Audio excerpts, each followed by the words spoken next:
Change.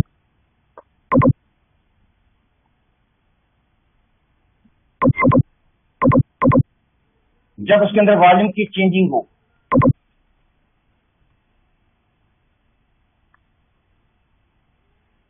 Volume की changing हो तो प्रेशर अफेक्ट होगा। If volume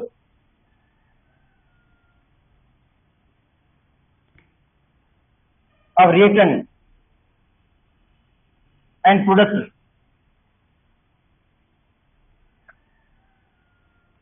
is same, pressure has no effect।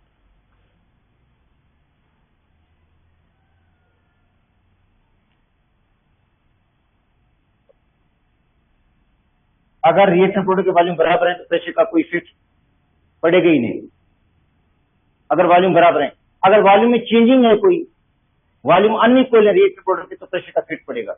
अब देखो सपोज करते हैं ये है H2, ये गैस है, प्लस I2, ये भी क्या है, गैस है, ये बन गया 2HI,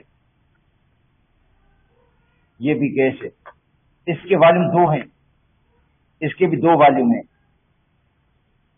वॉल्यूम क्या बराबर है, वॉल्यूम क्या है बराबर है, तो प्रेशर का कोई इफेक्ट नहीं होगा। या मोल्स बराबर हो गैसेस के, या मोल बराबर हो, तो प्रेशर का कोई इफेक्ट नहीं पड़ेगा। मोल को भी आप कह सकते हो, आप लोग क्या है, वॉल्यूम लिखो या मोल लिखो।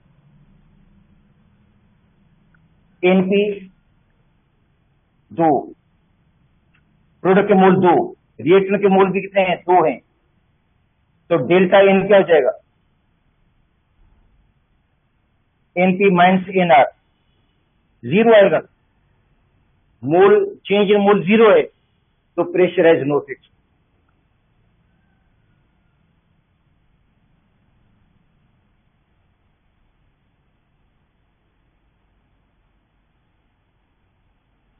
प्रेशर का कोई इफेक्ट नहीं होगा, volume has no effect.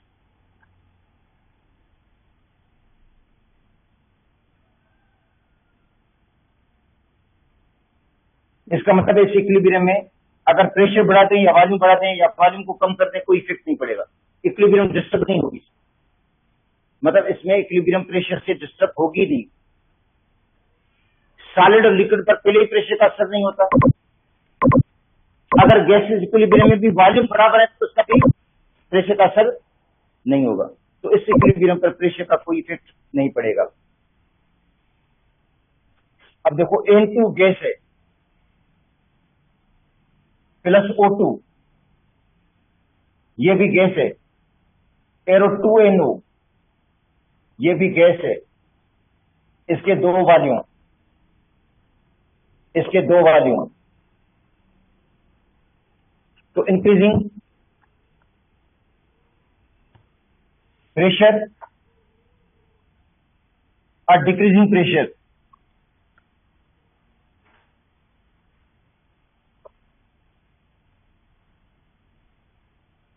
Has no effect, कोई इफेक्ट नहीं है। अच्छा, तो असर किस पर पड़ेगा, जिनके अंदर वॉल्यूम अनइक्वल होती। अच्छा, increase in pressure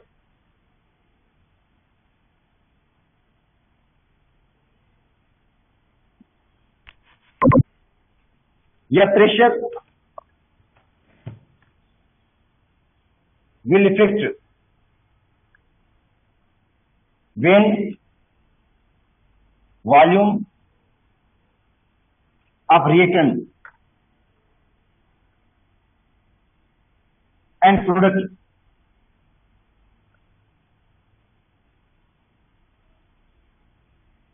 are unequal। Reactant product के वॉल्यूम क्या है, अनइक्वल है, बराबर नहीं है। अच्छा, increase in pressure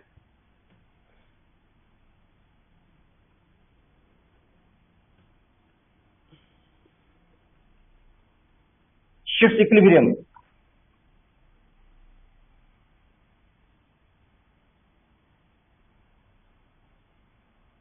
towards less volume,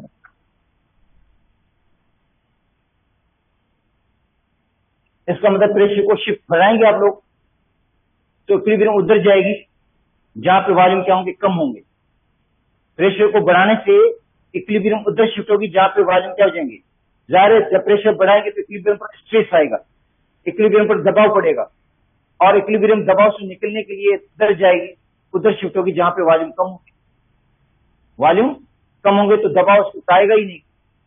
इसका मतलब है अगर इक्विलिब्रियम पर प्रेशर डालते हैं तो इक्विलिब्रियम उस डायरेक्शन में शिफ्ट होगी जहां पे वॉल्यूम कम होगी। अगर रिएक्टर के वॉल्यूम कम है तो रिएक्टर की साइड पर जाएगी, अगर प्रोडक्ट के वॉल्यूम कम है प्रोडक्ट की साइड पर जाएगी। Increase in pressure, increase in pressure, ठीक है।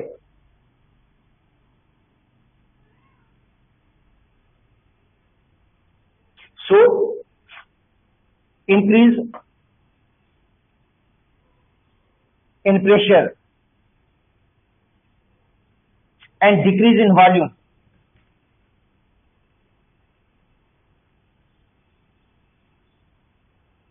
has same effect।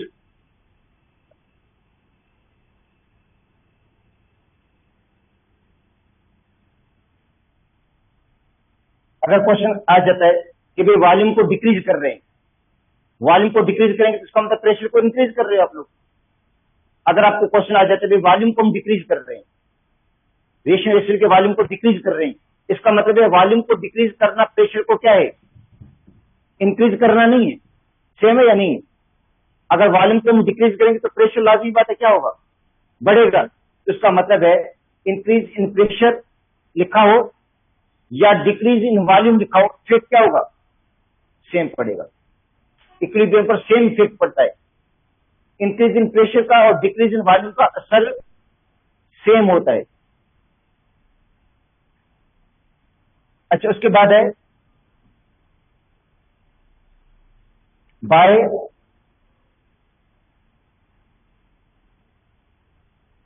Decreasing pressure. अगर प्रेशर को हम क्या कर रहे हैं, डिक्रीज कर रहे हैं, प्रेशर को क्या कर रहे हैं, डिक्रीज।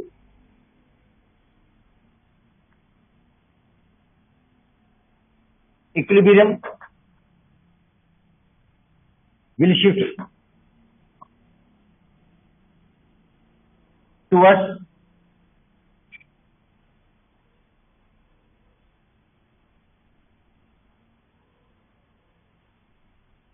मोर वॉल्यूम। प्रेशर को डिक्रीज करेंगे वॉल्यूम बढ़ जाएगा, प्रेशर को कम करेंगे तो वॉल्यूम तो लाजिमी बात है बढ़ेगा और इक्विलिब्रियम उधर जाएगी जहां पे वॉल्यूम ज्यादा होंगी। देखो प्रेशर को कम करोगे, प्रेशर को कम करने से वॉल्यूम में क्या होगा, इजाफा होगा। प्रेशर को रिड्यूस करेंगे तो वॉल्यूम में क्या हो जाएगा, इजाफा होगा और इक्विलिब्रियम उधर शिफ्ट होगी जहां पे वॉल्यूम ज्यादा होंगे। ठीक है, तो इक्विलिब्रियम किधर जाएगी, towards more volume, towards more volume, मोर वॉल्यूम की तरफ जाएगी। तो decrease in pressure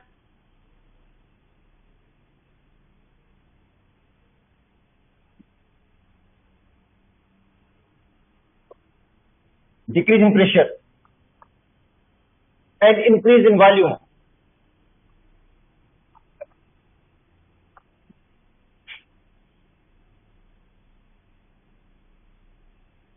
have same effect.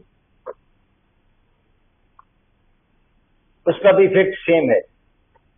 अब आता है इक्विलिब्रियम पे। देखो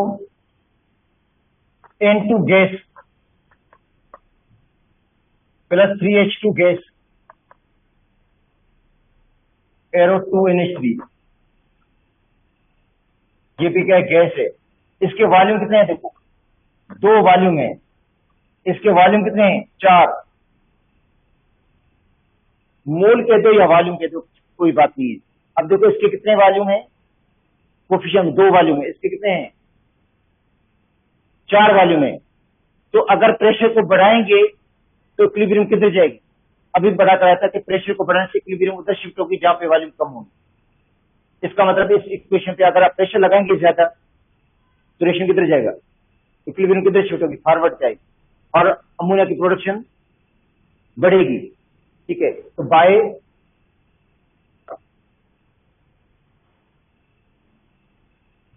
increasing pressure,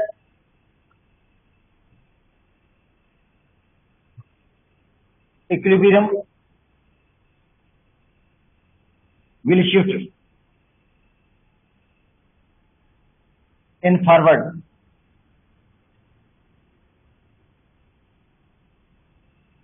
इक्विलिब्रियम किधर जाएगी? फॉरवर्ड जाएगी। प्रेशर को बढ़ाने से इक्विलिब्रियम किधर जाएगी? फॉरवर्ड जाएगी।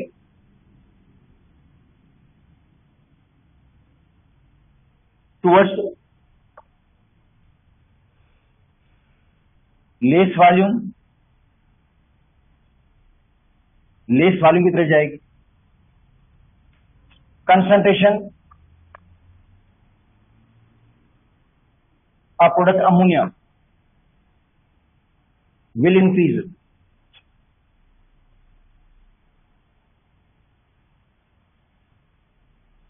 प्रोडक्ट की कंसंट्रेशन अमोनिया की क्या हो जाएगी? बढ़ जाएगी। इस तरीके से, ठीक है। तो इसका मतलब है अमोनिया की प्रोडक्शन अगर आपको बढ़ानी है तो प्रेशर को हाई रखना होगा। अगर अमोनिया की प्रोडक्शन बढ़ानी है तो प्रेशर क्या होगा? हाई होगा।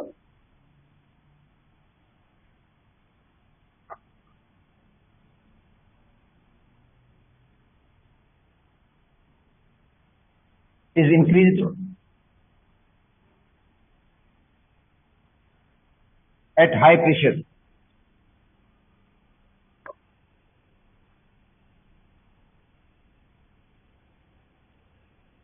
ठीक है। अगर डिक्रीज इन वॉल्यूम का इफेक्ट कुछ आ जाए तो ये भी वही होगा। अगर क्वेश्चन आ जाता है भाई डिक्रीजिंग वॉल्यूम का क्या असर पड़ेगा, तो इंक्रीजिंग प्रेशर और डिक्रीजिंग वॉल्यूम का इफेक्ट सेम होता है। ठीक है। अब क्या कर देते हैं? बाय डिक्रीजिंग प्रेशर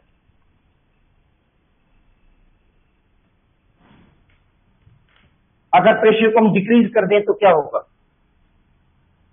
देखो, प्रेशर को डिक्रीज करेंगे तो वॉल्यूम बढ़ जाएगा। By decreasing pressure equilibrium will shift.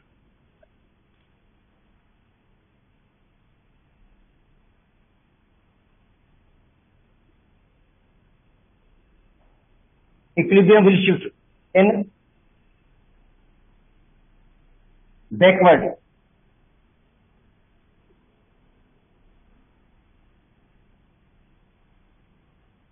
Towards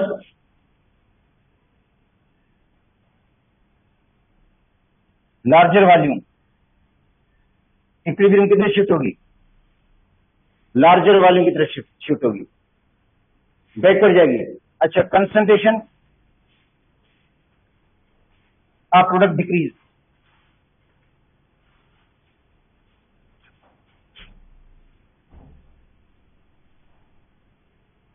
concentration product की क्या होगी? डिक्रीज होगी। ठीक है। कंसंट्रेशन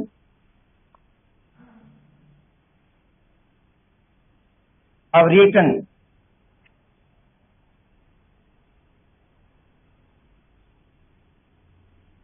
N2 एंड H2 ये इंक्रीज हो जाएगा।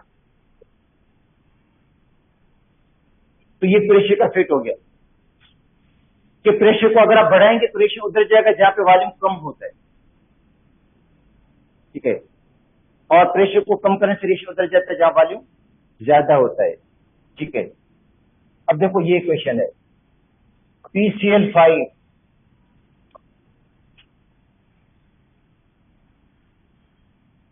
PCl3 प्लस Cl2, इसके दो वॉल्यूम है, इसका एक वॉल्यूम है, तो क्या होगा? इंक्रीज इन प्रेशर,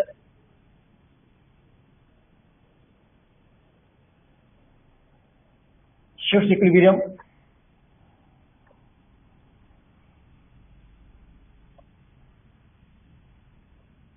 बैकवर्ड। प्रेशर बढ़ने से इक्विलिब्रियम किधर जाएगी? बैकवर्ड जाएगी, टुवर्ड्स लेस वॉल्यूम। अच्छा, डिक्रीज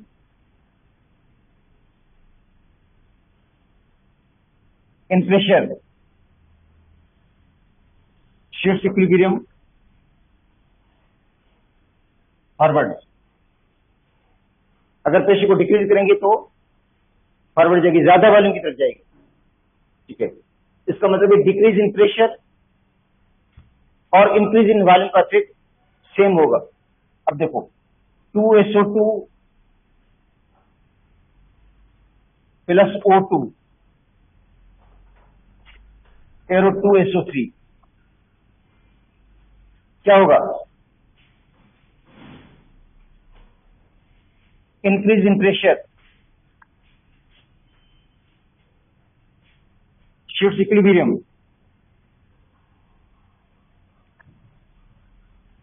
फॉरवर्ड इक्विलिब्रियम कितनी जाएगी? फॉरवर्ड जाएगी टुवर्ड्स लेस वॉल्यूम, क्योंकि इसके दो वॉल्यूम है और इसके टोटल कितने वॉल्यूम है? 3 वॉल्यूम है। अच्छा, decrease in pressure, shift equilibrium, backward. तो दोबारा मैं बता देता हूं, increase in pressure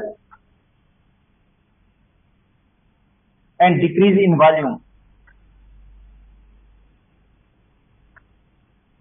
have same effect. Effect क्या इनका? सेम पड़ेगा। अच्छा, decrease in pressure and increase in volume have same effect. अच्छा, इसमें भी आप वॉल्यूम काउंट करेंगे सिर्फ गैसेस का, सॉलिड का वॉल्यूम नहीं काउंट करना है। सॉलिड का वॉल्यूम काउंट नहीं करना। अगर सपोज करते हैं ये क्वेश्चन आपको दी जाती है, H2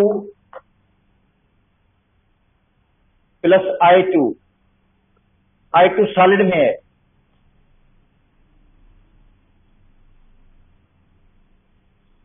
तो इसके 2 वॉल्यूम काउंट करना, इसका 1 वॉल्यूम काउंट होगा, 1 वॉल्यूम काउंट होगा। इसका मतलब इस पर प्रेशर का असर पड़ेगा, इस पर प्रेशर का असर होगा, क्योंकि वॉल्यूम अनइक्वल है। वॉल्यूम क्या है? क्योंकि सॉलिड को काउंट नहीं करना, लिक्विड को काउंट नहीं करना, सिर्फ गैसेस के वॉल्यूम को काउंट करना है।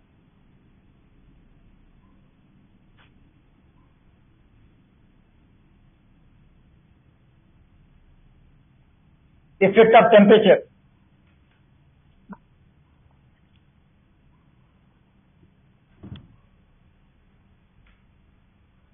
देखो इफेक्ट ऑफ टेम्परेचर, तो effect of temperature is different.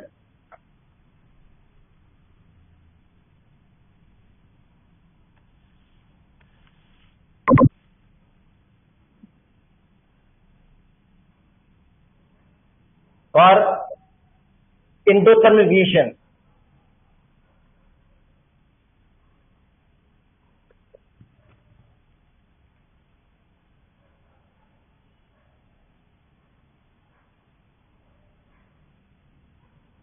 and exothermic reaction.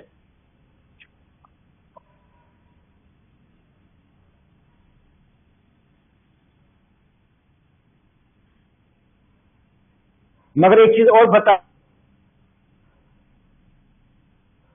वो एक और है, Kc has no effect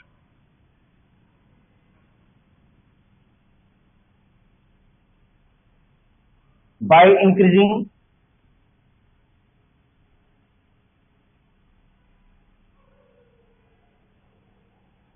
or decreasing pressure। तो Kc की वैल्यू पर कोई फर्क नहीं पड़ेगा।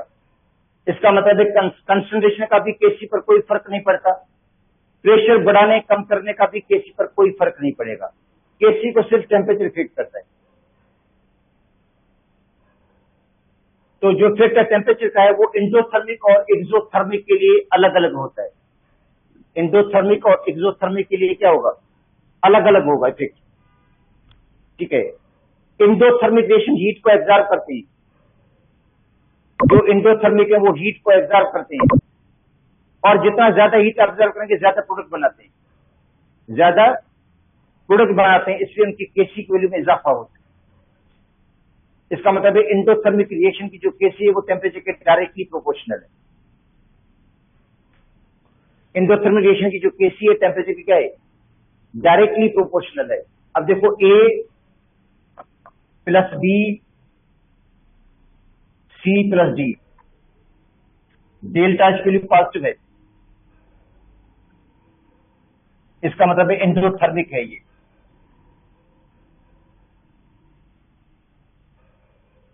एंडोथर्मिक है। एंडोथर्मिक को किस तरह लिखा जाता है, A plus B plus heat C plus D, ये भी एंडोथर्मिक है।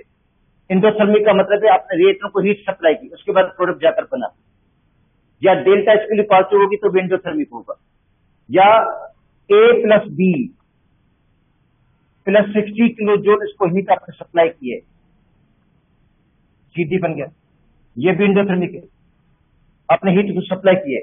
या इसको A plus B C plus D, अब ये हीट प्लस की इस तरफ जाएगी, क्या हो जाएगी, माइनस हीट लिखा हो, क्या लिखा हो, लिखा जा सकता है ना, सी प्लस डी और माइनस हीट लिखा हो, क्या लिखा हो,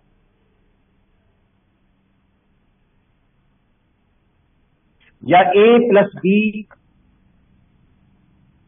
सी plus D minus 60 kilo joule, इसे भी लिखा जा सकता है।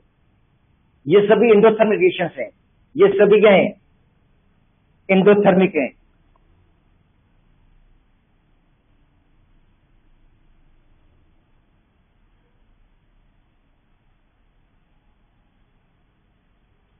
which absorb heat,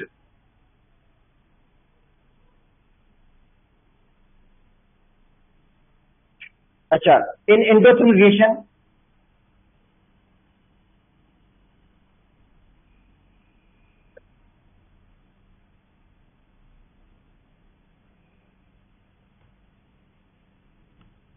increase in temperature,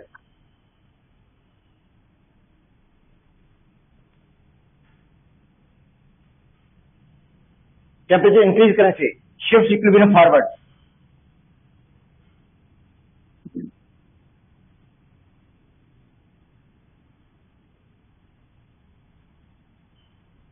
या राइट, राइट लिखा, राइट का मतलब फॉरवर्ड है। अच्छा, concentration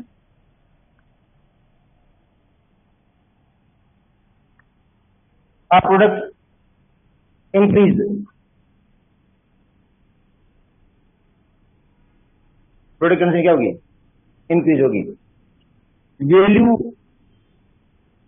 of KC increase,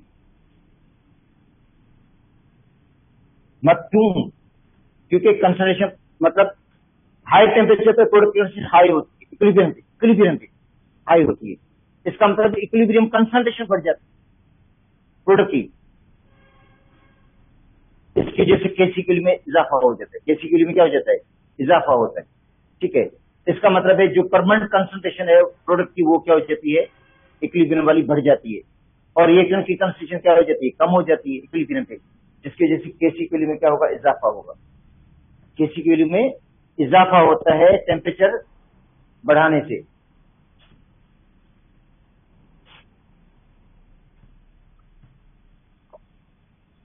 in endothermic reaction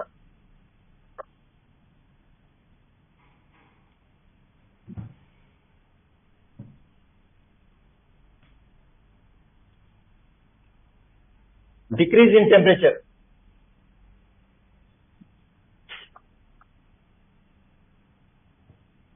shifts equilibrium backward, decrease करेंगे तो इक्विलिब्रियम किधर जाएगी, बैकवर्ड जाएगी, concentration of product decrease, product concentration क्या हो जाएगी, डिक्रीज हो जाएगी, एंड कंसंट्रेशन रिएक्टेंट इंक्रीज, जब प्रोडक्ट की डिक्रीज होगी तो रिएक्टेंट की क्या हो जाएगी, इंक्रीज होगी। अच्छा, केसी वैल्यू डिक्रीज होगी,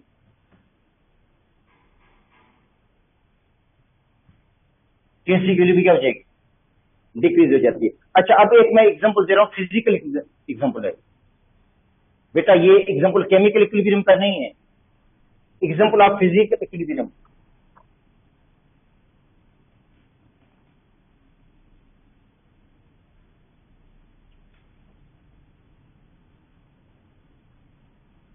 फिजिकल इक्विलिब्रियम का एग्जांपल है H2O सॉलिड है, ये आइस, और H2O वाटर के साथ ये इक्विलिब्रियम में है। ये केमिकल इक्विलिब्रियम नहीं है, मैं आपको बता रहा हूं ये क्या है, ये फिजिकल इक्विलिब्रियम, मगर ये इसलिए मैंने लिखी है, इसको आपको आसानी समझने में आसानी हो जाएगी। ये आइस है, इसमें डेल्टा एच की वैल्यू क्या होती है,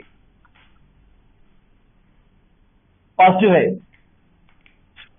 एंडोथर्मिक है। आइस वाटर के साथ इक्विलिब्रियम में है, आइस जब वाटर के साथ इक्विलिब्रियम में, टेम्परेचर बढ़ाओगे तो क्या होगा, आइस मेल्ट होगी। टेम्परेचर बढ़ाओगे तो आइस क्या होगी, मेल्ट होती है। रिएक्शन किधर जाता है, फॉरवर्ड जाता है। तो मैंने भी क्या बताया था कि एंडोथर्मिक में टेम्परेचर बढ़ाने से रिएक्शन किधर जाता है, फॉरवर्ड। यहां पे भी देखो क्या हो रहा है, और ये क्योंकि आपको खुद इसलिए मैंने लिखी है, रिएक्शन का नहीं पता चल रहा है, मगर इसकी तो एग्जांपल आपको डेली लाइफ में ऑब्जर्व करते रहते हैं।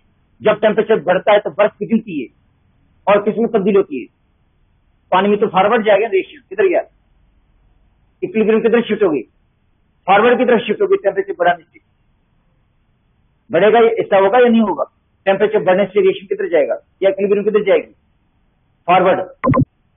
और वाटर की कंसंट्रेशन क्या हो जाएगी, बढ़ जाएगी।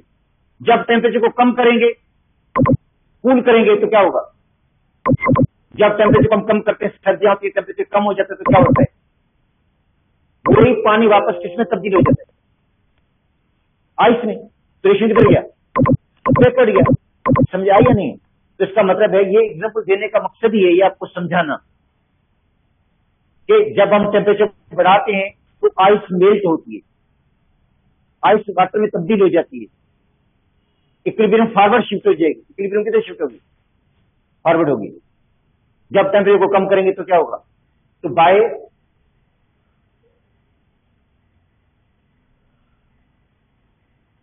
Increasing temperature equilibrium will shift in right, मतलब फॉरवर्ड। सही है, टेम्परेचर बढ़ाओगे तो इक्विलिब्रियम किधर जाएगी, राइट जाएगी, फॉरवर्ड जाएगी, वाटर का अमाउंट बढ़ जाएगा, इंक्रीज हो जाएगा। बाय डिक्रीजिंग टेम्परेचर,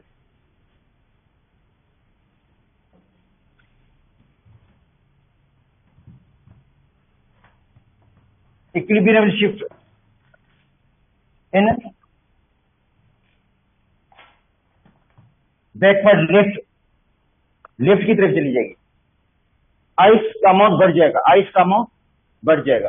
तो ये इसलिए एग्जांपल दी गई है ताकि आपको इजीली समझ में आ जाए कि एंडोथर्मिक में जब हम टेम्परेचर बढ़ाते हैं तो रिएक्शन किधर जाता है, फॉरवर्ड जाएगा।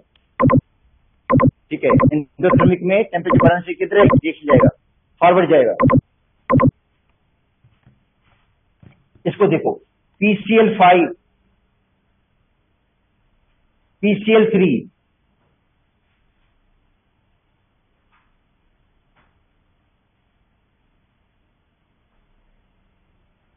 प्लस Cl2, डेल्टा एच के लिए क्या है, पॉजिटिव है। तो इंक्रीज इन टेम्परेचर,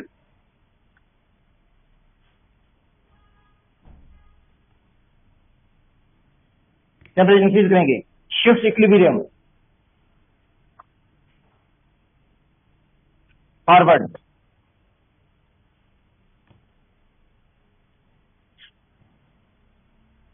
अच्छा, decomposition PCl5 increase, PCl5 decompose होगा ना, उसकी डिकम्पोजिशन का रेट क्या हो जाएगा, बढ़ जाएगा। Rate of decomposition of PCl5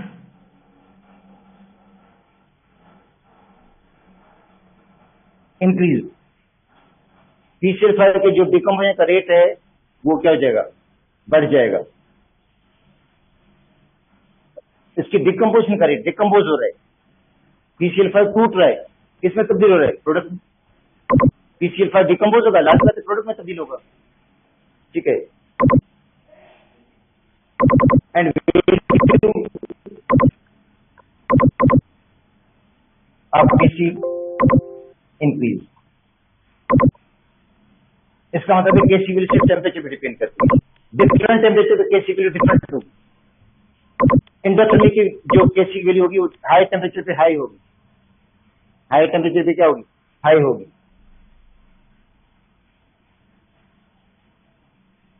अच्छा यूएसपी कहीं पे, यूएसपी कहीं। तो ये इंडोथर्मिक है।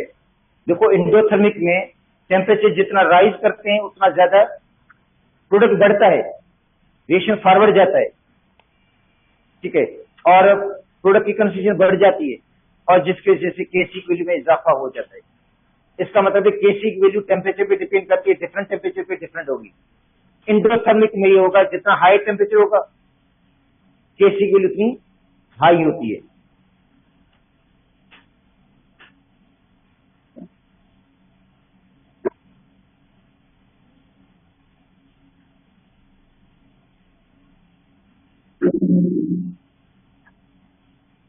इसी वजह से पोरी वाला है।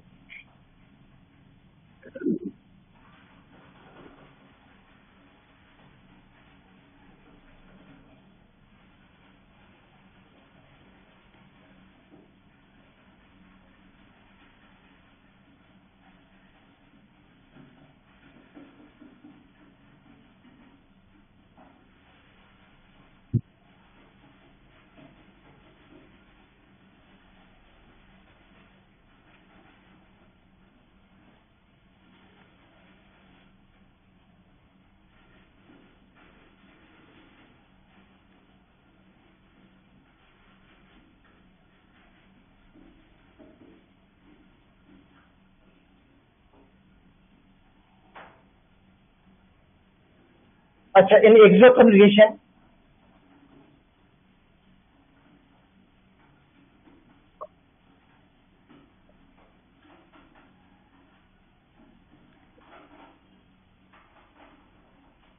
अच्छा एक्सोथर्मिक वो होते हैं जो हीट को रिलीज कर देते हैं। Value of KC decrease by increasing temperature.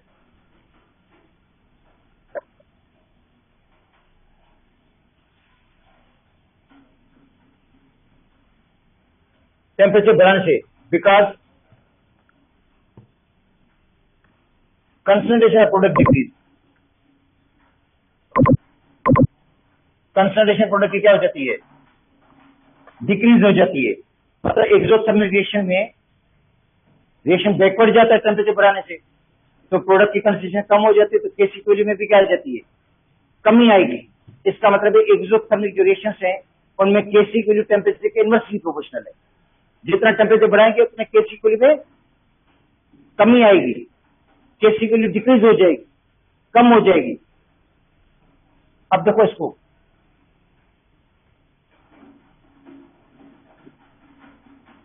A plus B C plus D, delta इसके लिए नेगेटिव होगी।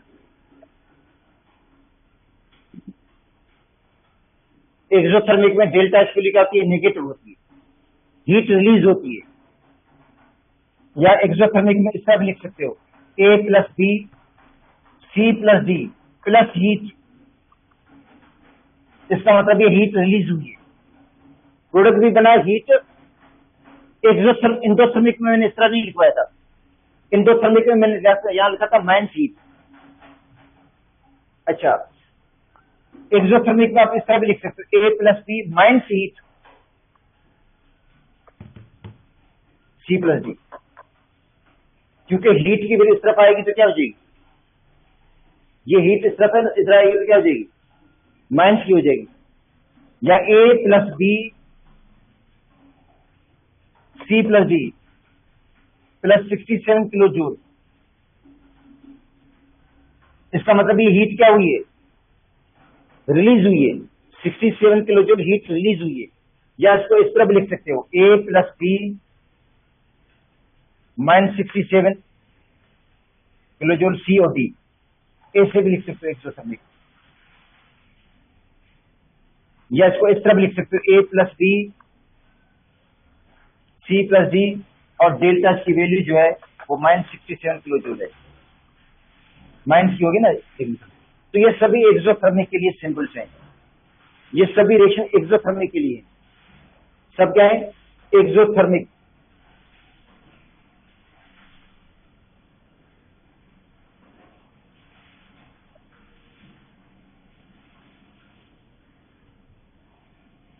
हीट रिलीज हुई है,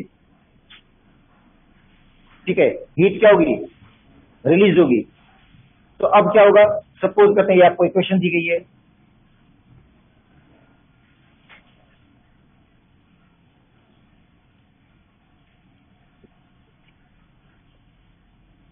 N2 प्लस H2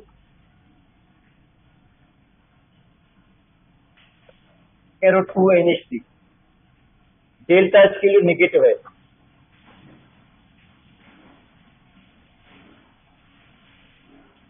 अच्छा, अब क्या होगा, इंक्रीज इन टेम्परेचर,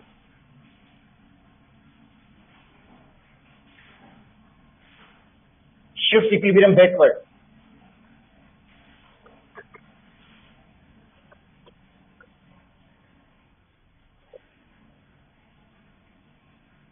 या left,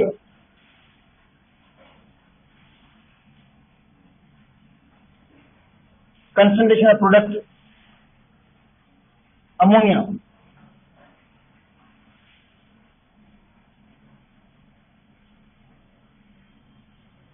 will decrease, value of Kc of ammonia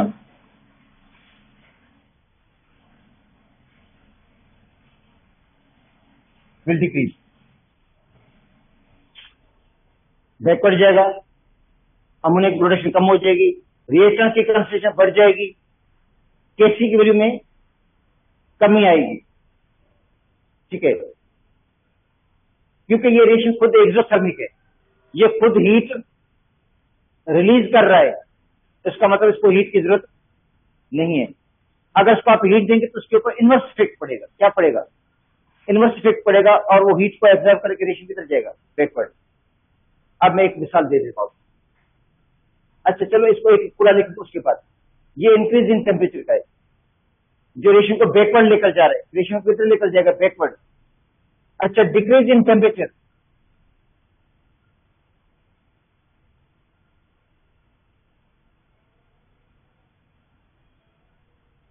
decrease in temperature,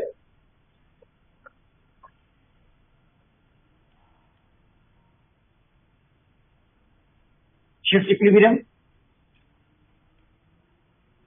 forward.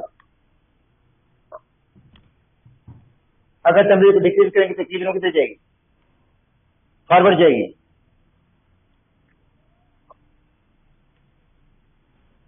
Production of ammonia,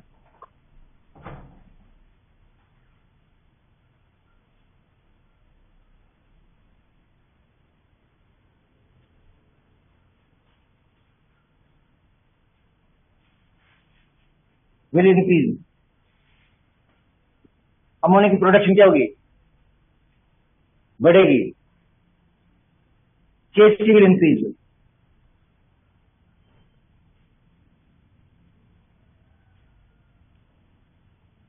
Kc क्या हो जाएगा, इसका मतलब अमोनिया की Kc लो टेम्परेचर पे हाई होगी, जितना टेम्परेचर लो होगा अमोनिया की Kc की वैल्यू क्या होगी, हाई होगी, ठीक है। अच्छा, अब इसकी मिसाल दे देता हूं आपको मैं। ये H2O ये लिक्विड में है, किसमें? लिक्विड में H2O है। ये तब्दील हो रहा है सॉलिड के अंदर,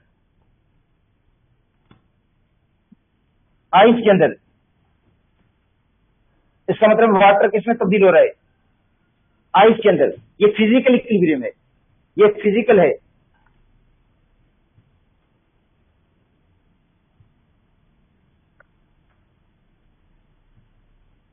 इक्विलिब्रियम।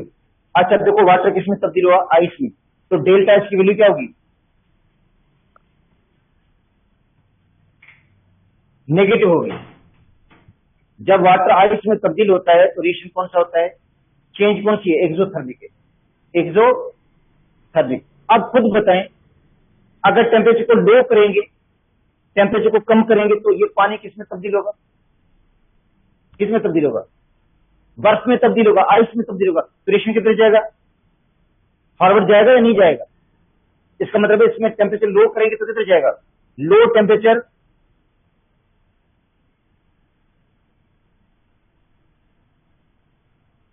Shift equilibrium forward. तो यहां पे भी मैंने ये लिखा कि डिक्रीज टेम्परेचर क्या करेगा? रिएक्शन को।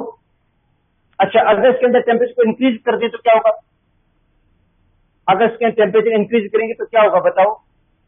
ये आइस है, ये आइस है ना, किस में तब्दील हो जाएगी?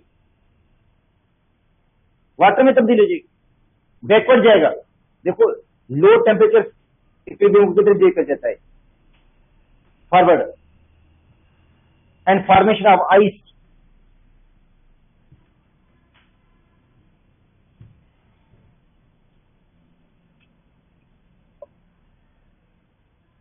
Is favourable. अच्छा, अगर टेम्परेचर को कम करेंगे तो क्या होगा? और टेम्परेचर को बढ़ाएंगे, टेम्परेचर को बढ़ाएंगे तो क्या होगा? आइस मेल्ट होगी, आइस मेल्ट होगी, किसमें तब्दील होगी? इसका मतलब बैकवर्ड जाएगा। किधर जाएगा? बैकवर्ड जाएगा। तो इसका मतलब यही हुआ कि यहां पे मैं लिख देता हूं, थोड़ी जगह है नहीं, कम है जगह, चलो उधर लिख देता हूं। अच्छा, increase in temperature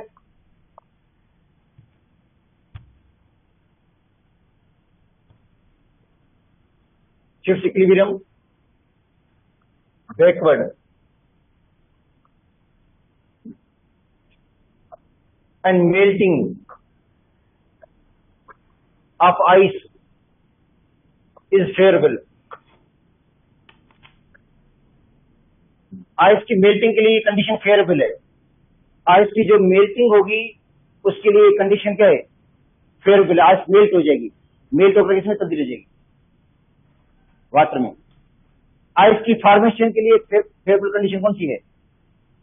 low temperature. इसका मतलब फॉरवर्ड के लिए लो टेम्परेचर और बैकवर्ड के लिए हाई टेम्परेचर। तो ये सेम बात की हमने यहाँ कि टेम्परेचर बढ़ाएंगे तो बैकवर्ड, कम करेंगे फॉरवर्ड।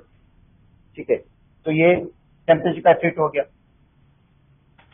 अच्छा, उसके बाद है effect of catalyst.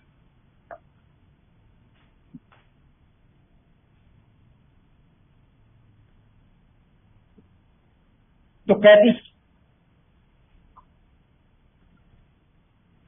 Has no effect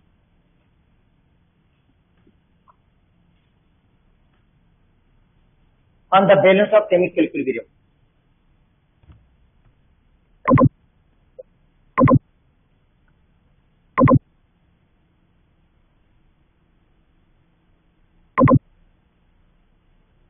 catalyst का कोई इफेक्ट नहीं है balance of the chemical equilibrium पे। It increase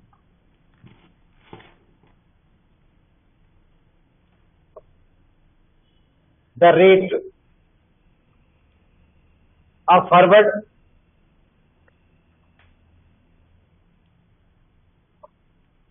reaction and backward reaction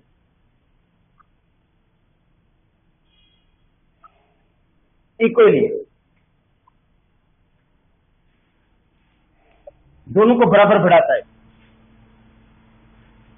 catalyst क्या करता है, दोनों के रेट को बराबर बढ़ाएगा, जितना फॉरवर्ड बढ़ाएगा उतना बैकवर्ड बढ़ाएगा, तो इसका मतलब इक्विलिब्रियम पर कोई इफेक्ट नहीं पड़ेगा, मतलब इक्विलिब्रियम डिस्टर्ब नहीं होगी कैटलिस्ट के एडिशन से। अच्छा, catalyst reduce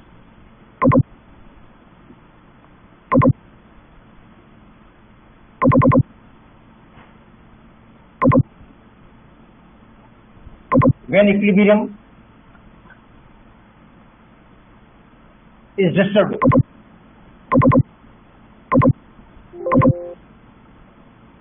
by any way, catalyst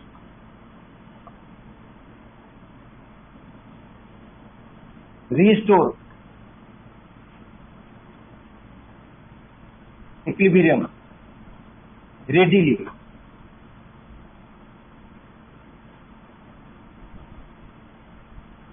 अगर इक्विलिब्रियम किसी भी तरीके से डिस्टर्ब हुई है तो क्या करता है, रेडिली इसको क्या करेगा, रीस्टोर कर देगा। It reduce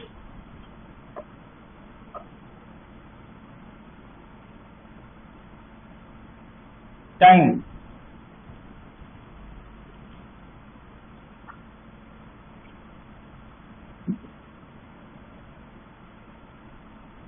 of equilibrium. Equilibrium के टाइम को क्या करता है, रिड्यूस कर देता है, जल्दी इक्विलिब्रियम को एस्टेब्लिश कर देता है। बाकी कैटलिस्ट का कोई इफेक्ट नहीं होगा। अगर कहा जाता है कैटलिस्ट का क्या इफेक्ट पड़ेगा, तो कोई इफेक्ट नहीं, ठीक है, कैटलिस्ट का कोई इफेक्ट नहीं है। और केसी पर सिर्फ टेम्परेचर का इफेक्ट पड़ता है, बाकी किसी फैक्टर का इफेक्ट केसी पर नहीं पड़ेगा।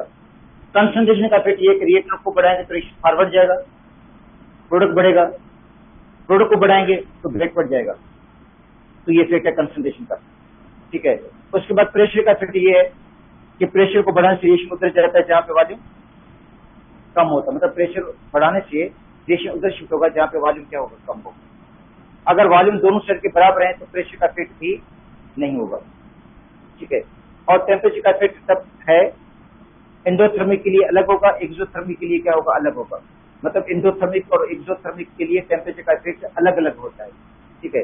एंडोथर्मिक रिएक्शन टेम्परेचर बढ़ाने से फॉरवर्ड जाते हैं, प्रोडक्शन बढ़ती है, और केसी की वैल्यू में क्या हो जाता है, इजाफा हो जाता है, ठीक है। और एक्सोथर्मिक में टेम्परेचर बढ़ाने से बैकवर्ड जाता है, प्रोडक्ट कम हो जाता है, केसी की वैल्यू में कमी आ जाती है, जो लिखवा दिया आपने। अच्छा, उसके बाद है एप्लीकेशन।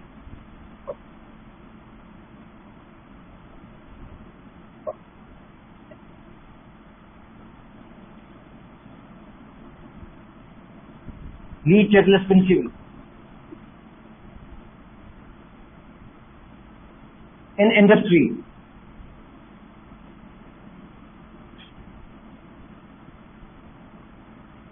इंडस्ट्री में क्या इसकी एप्लीकेशन है, जो ली चार्ल्स प्रिंसिपल है उसकी इंडस्ट्रियल एप्लीकेशन, ठीक है। दो इंडस्ट्रीज के अंदर इसको यूज किया जाता है, दो इंडस्ट्री के अंदर इसके एप्लीकेशन हैं। अब ये जो नई किताब आई है उसमें एक यूज उन्होंने एक इंडस्ट्री का यूज निकाल दिया है, एक इंडस्ट्री का यूज अभी भी है। एक है हेबर प्रोसेस के अंदर,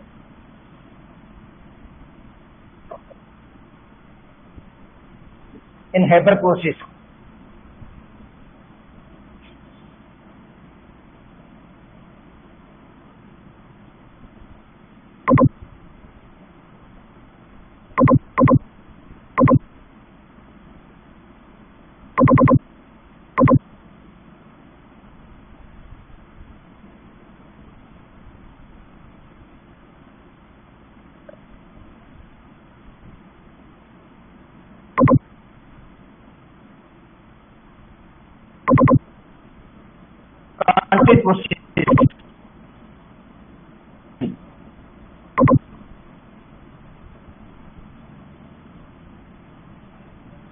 ऑफ सल्फ्यूरिक एसिड।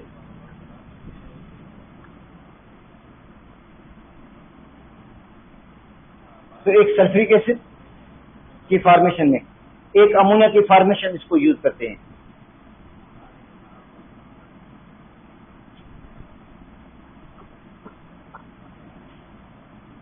पहले आते हैं हेबर प्रोसेस पे।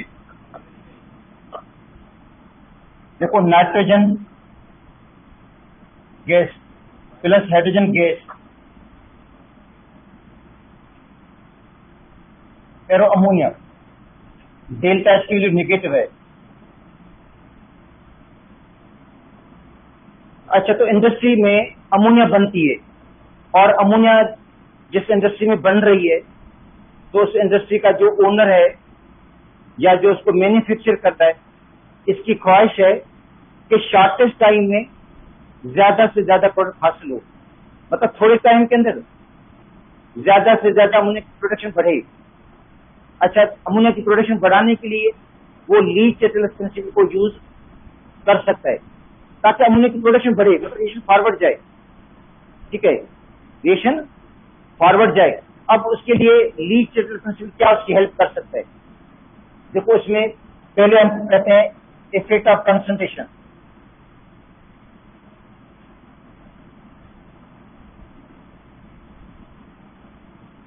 ठीक है, by increasing concentration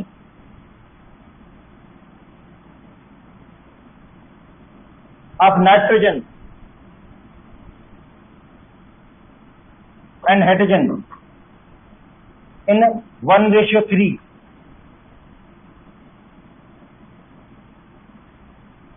production of NH3 will increase.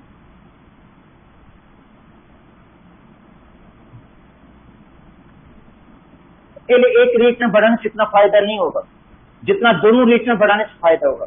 अगर तो 1:3 में बढ़ा देंगे, नाइट्रोजन का 1 मोल और हाइड्रोजन के 3 मोल लेंगे, इनकी प्रोडक्शन बढ़ाएंगे तो रिएक्शन कितना जाएगा?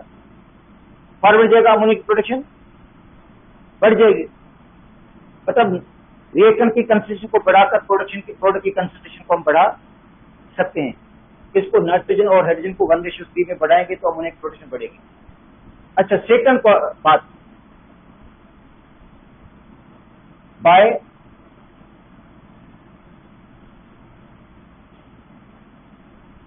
Withdrawal of ammonia time to time.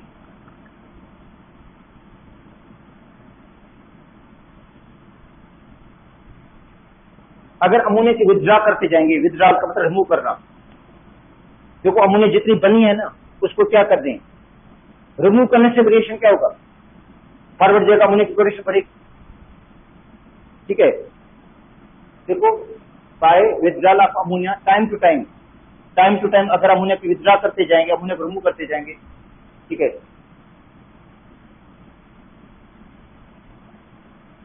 The rate of formation of ammonia will increase.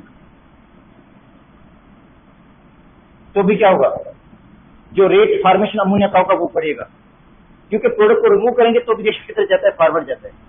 Ammonia जितनी बनी है उसको निकाल दी, उतनी अमोनिया दोबारा बन जाएगी। इसका मतलब जितनी अमोनिया बनती जाए उसको बार बार निकालते रहें, अमोनिया को रिमूव करते रहेंगे तो भी रिएक्शन की तरफ जाएगा, फॉरवर्ड जाएगा और अमोनिया की प्रोडक्शन बढ़ेगी। तो इसका मतलब है प्रोडक्ट को रिमूव करने से भी रिएक्शन की तरफ जाता है, फॉरवर्ड जाता है, और अमोनिया की प्रोडक्शन क्या होगी, जितनी आपने निकाली उतनी दोबारा बन जाएगी। तो इसका मतलब है अमोनिया को टाइम टू टाइम निकालते रहना है तो भी प्रोडक्शन क्या हो जाएगी, बढ़ेगी। अब आते हैं इफेक्ट ऑफ प्रेशर।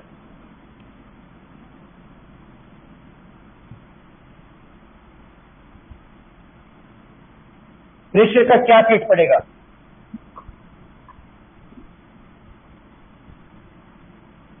अच्छा, देखो, वॉल्यूम क्या है प्रोडक्ट के, 2 हैं। अगर प्रेशर को हम हायर रखेंगे, प्रेशर को बढ़ाएंगे तो रिएक्शन किधर जाएगा, फॉरवर्ड जाएगा और अमोनिया की प्रोडक्शन बढ़ेगी। तो high pressure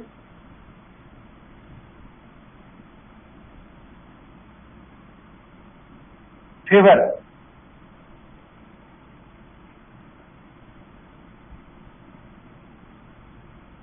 the formation of ammonia. इसका मतलब है हाई प्रेशर क्या करेगा, फेवर करेगा अमोनिया की फॉर्मेशन की। हाई, जितना प्रेशर हाई होगा उतना अमोनिया की प्रोडक्शन क्या होगी, बढ़ेगी, क्योंकि प्रेशर बढ़ने से रिएक्शन उधर जाता है जहां वॉल्यूम कम है। प्रेशर को इंक्रीज करने से इधर उधर शिफ्ट होगी जहां पे वॉल्यूम क्या होगी, कम होगी, इसका मतलब फॉरवर्ड जाएगी। तो हाई प्रेशर जो होगा फेवर करेगा फॉर्मेशन ऑफ अमोनिया। तो प्रेशर कितना है रखा जाता है इसके लिए,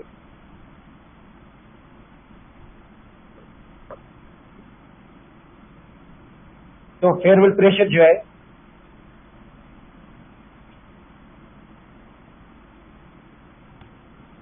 फॉर द फॉर्मेशन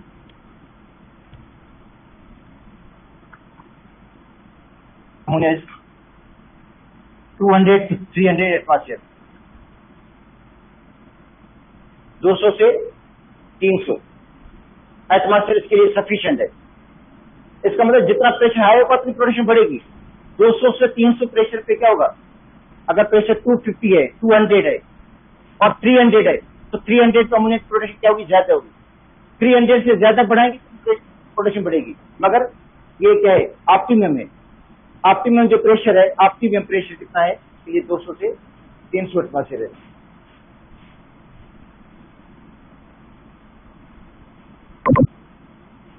अच्छा, उसके बाद है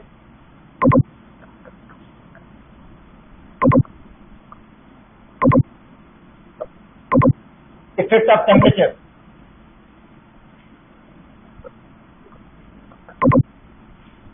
the value of delta H is negative.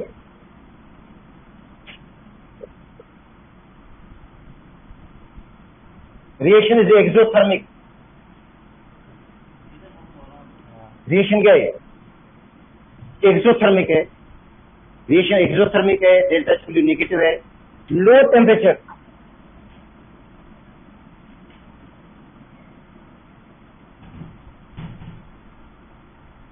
temperature favor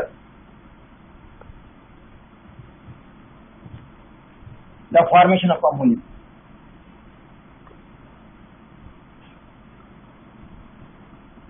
low temperature जो है वो फेवर करता है किसकी, अमोनिया की फॉर्मेशन के लिए। अच्छा, मगर एक चीज और है, at low temperature rate of reaction become slow. ठीक है, अमोनिया की जो रेट है वो क्या हो जाता है, स्लो हो जाता है। तो एक्चुअल जो इसका एक्चुअल टेम्परेचर वो 400 से 500 है। एक्चुअल टेम्परेचर इसका क्या है, 400 से 500 तक है। क्यों, इस तरह क्यों रखा जाता है? एक्चुअली यहाँ पे दो कंडीशंस हैं, या तो आप जो है मैक्सिमम यील्ड हासिल करें। मैक्सिमम यील्ड के लिए रेट क्या हो जाता है, स्लो हो जाता है। मैक्सिमम यील्ड हासिल करने के लिए रेट क्या हो जाता है, क्योंकि टेम्परेचर लो करना पड़ेगा। फिर टेम्परेचर लो पे क्या होगा, रेट ऑफ रिएक्शन स्लो हो जाता है। और हाई टेम्परेचर पर रेट ऑफ जो है रिएक्शन क्या हो जाता है, बढ़ जाता है। यील्ड तो कम हो जाती है, यील्ड कम हो जाएगी मगर रेट क्या हो जाएगा, फास्ट हो जाएगा। तो fast rate is more important than high yield. Fast rate is more important than high yield. तो अगर आपको ली चैटरल प्रिंसिपल के हिसाब से पूछना है तो ये low temperature favour the formation of ammonia. Low temperature ammonia की फॉर्मेशन की फेवर करता है। ठीक है, ठीक है। Low temperature, high yield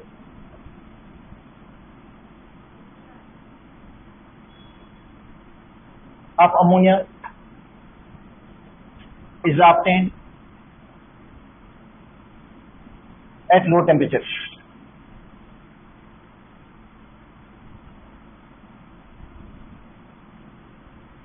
high yield ammonia की केस में मिलेगी, लो टेम्परेचर में मिलेगी।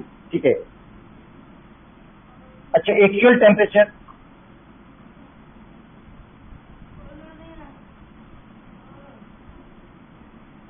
is 400 to 500 degree centigrade.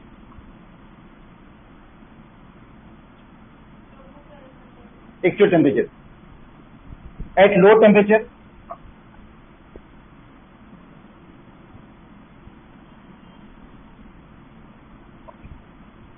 rate of reaction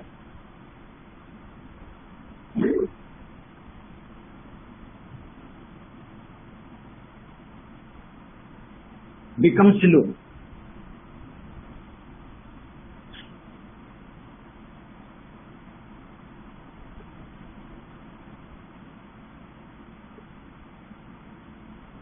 but yield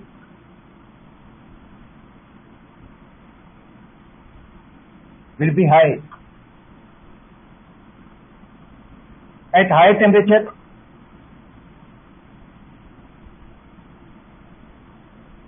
rate of reaction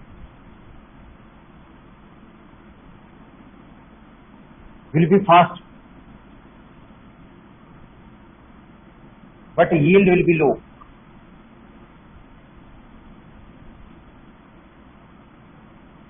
मगर क्या होगा यहाँ पे, high rate is more important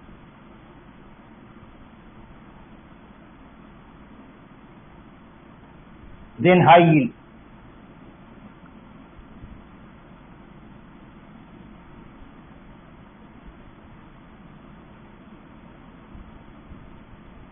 High rate important है high yield से. तो फेवरेबल कंडीशंस जो होंगी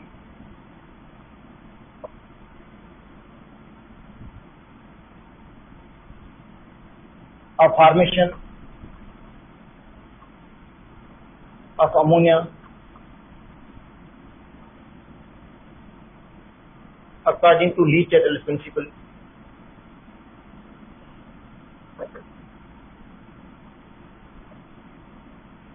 वो ये हैं,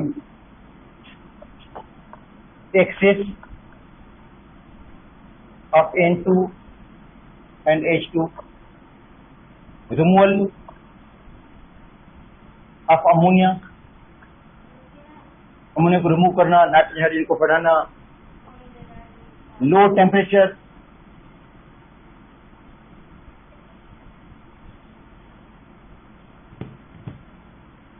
और हाई प्रेशर, ये इसकी फेवरेबल कंडीशन है. ठीक है, बाकी कल इंशाल्लाह पढ़ेंगे.